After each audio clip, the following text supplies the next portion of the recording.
Abubuwa biyar suna iya haddasa yaƙi. Na farko, siyasa. Na biyu, tattalin arziki.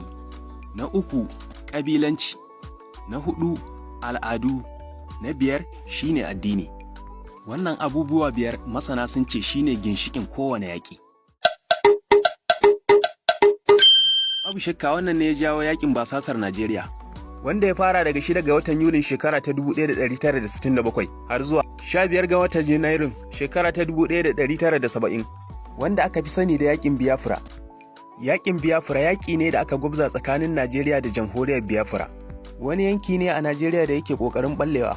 Ƙasa ce mai ɓallewa wacce ta tabbatar da 'yancin kanta daga Najeriya.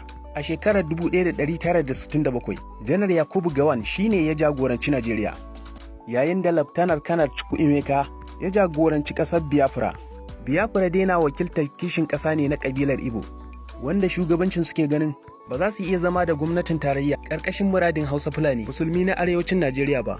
Rikicin ya samo asali ne daga tashe-tashen hankula na siyasa, tattalin arziki, ƙabilanci, al'adu da kuma addini, wanda ya biyo bayan mayar da Najeriya mulkin mallaka daga Birtaniya a hukumance daga shekara ta 1960 zuwa shekara ta 1963. Abubuwan da suka haifar da yakin a shekara ta 1966 sun hada da juyin mulkin sojoji, juyin mulki da kuma masu kyamar Igbo a arewacin Najeriya, gudanar da ayyukan haƙar mai da ake samun riba a yankin Niger Delta.